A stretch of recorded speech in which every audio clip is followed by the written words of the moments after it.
Howdy folks, welcome to Bullish on Farming. Today's February 20th, late morning, checking in on the hogs. Been bringing their feed out 8 a.m. They're still working on it. I think we're about 11 o'clock right now. And that's the beauty about this snow. There's a lot of advantages to it, and there are some disadvantages. But you know, when you're feeding your pigs and you're getting fresh snow frequently, you have fresh ground and area to feed your pigs. We're not feeding in trays or anything like that. And by them working for their feed, they push their feed down into the snow, which prolongs their feeding process, which increases the amount of time that they instinctually react to their environment using their snout purposefully. And so we love that. We're going to talk today how we've pretty much eliminated isolated chores for water with regards to our pigs. And I know water is one of those things that people think about and sometimes worry about. How are you going to water your pigs in winter? Well, out here in this program, we have something that works really good, and it's integrated with our feeding program. So we're going to talk about that. But before we get into that, I just want to talk about the snow. Posted a video before this, how the cows are in the trenches, had to bust out the tractor for them, just behind that snowbank, and the cows are over there. And I don't think I've had to do that ever. I mean, the snow come down, but the cows just usually create their own trail and pathway, and it's never so bad that I have to give that extra help with the tractor. I guess it depends on the spot you're keeping your cows too. In this case, about the pigs, take a look at this snow. This is a 3.5 foot fence. The snow's just as high as it. It's filled. There's virtually no walking room in there. I'm gonna have to shovel out a trench because the gate's right there. I had to pull out the trailer. I wanted to do a nice clean blowout with the tractor here. And this is gonna give a nice clean loading zone for the pig and allow me to park my tractor and not have to worry in the morning when I need to pull away with having to dig out the tires or anything. But take a look at that. That is a 4-foot wall.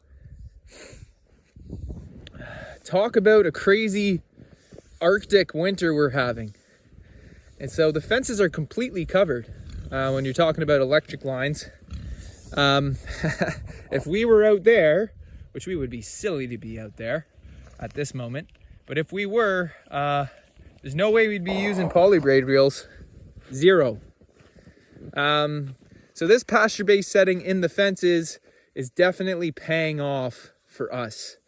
Okay, and we prefer being out here than in a barn, and we've spoken about that in the past. We're just really enthusiastic about keeping our animals' feet on soil and in a natural setting, and through our management, setting up conditions for them to thrive.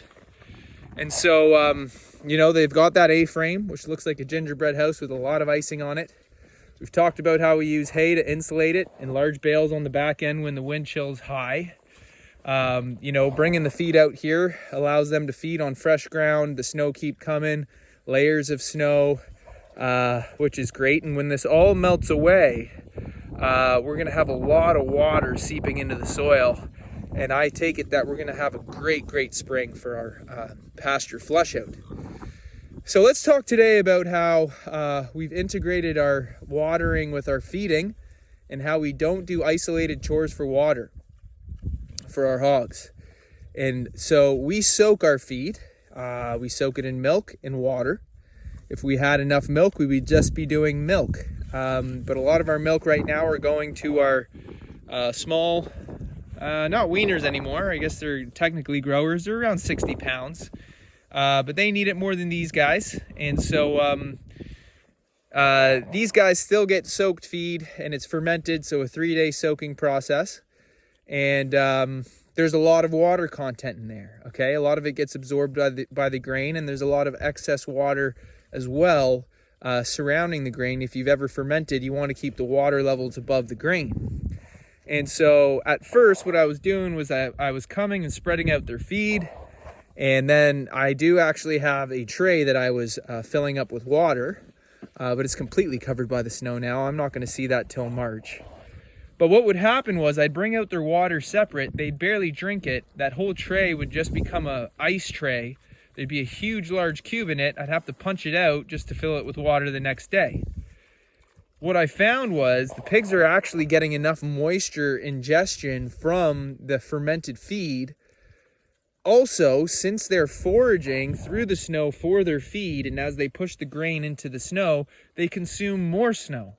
So inadvertently, they are getting a high moisture intake just by foraging. And, you know, we've observed this before with regards to our cattle grazing through the snow, grazing cover crops that have a high moisture content. But this year is the first time that I virtually have not had to really bring out water at all. You know, when we were more in indoor settings, you know, you could use those water elements. They're not great for pigs because they'll just kind of bite them and move them. So bucketing water has always been kind of our go-to in the winter.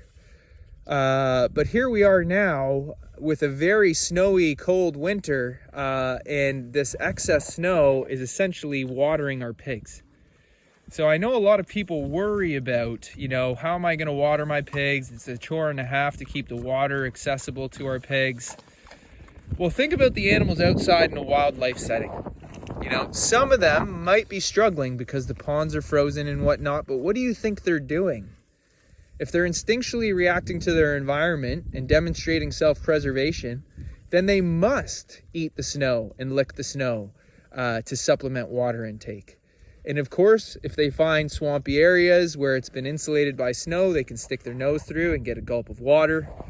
If there's pond thaw or any type of thaw, they'll capitalize that and, you know, go drink where they can. But wintertime, although a harder season to endure, is definitely not game over. I mean, if it was, then what would be the point of the season? The point of, you know, nature clearly has it in its design where, sure, it's more of a dormant season. However, it's not meant that the world ends and everything can't continue.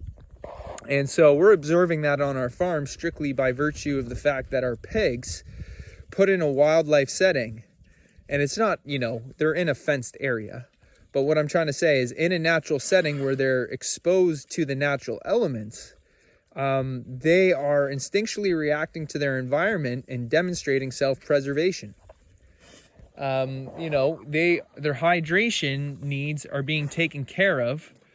And I haven't noticed anything else other than the fact that they don't drink water when I bring it out. And they keep doing this all day. And so, you know, if you're compartmentalizing your management, keeping your pigs in a barn with a hard floor where you're getting no snow, and you're bringing out water and you're feeding them hay and grain, then, you know, kind of like I said, it's compartmentalized. You're going to have to keep bringing in the elements that nature would be supplementing. Out here, it's just a given.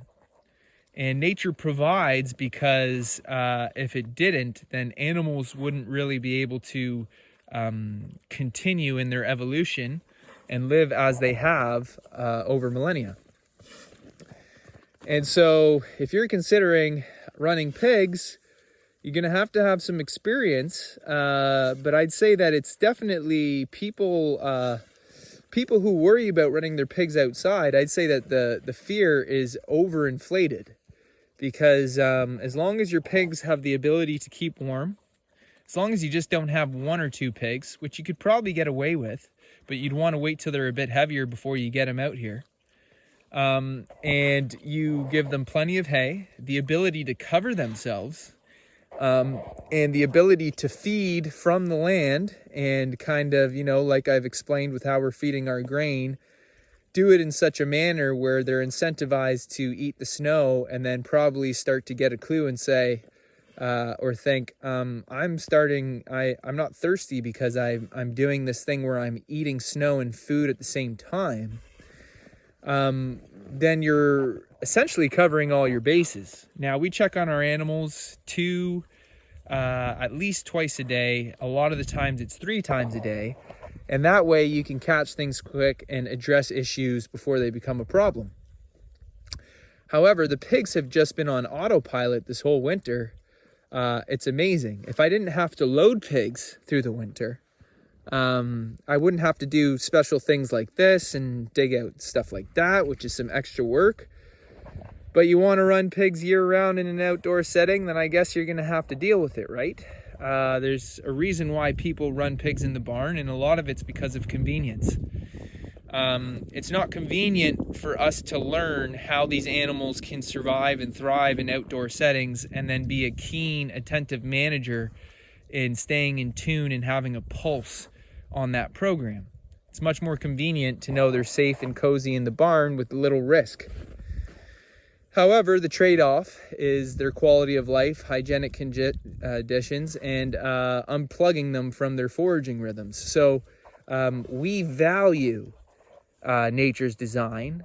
We want to keep our animals plugged into the land, and we want them living a full life with a forage-based lifestyle. So we do it for the love of the game, and at the end of the day, we're very happy about the quality of meat that we're eating because of it. So anyways, folks, not too cold today, but we're hoping that the snow slows down. I'd like to hear about what type of winter you guys are having, because we're getting absolutely hammered. Anyways, folks, I'd like to say thanks for stopping by, and God bless you all. We'll see you on the next one.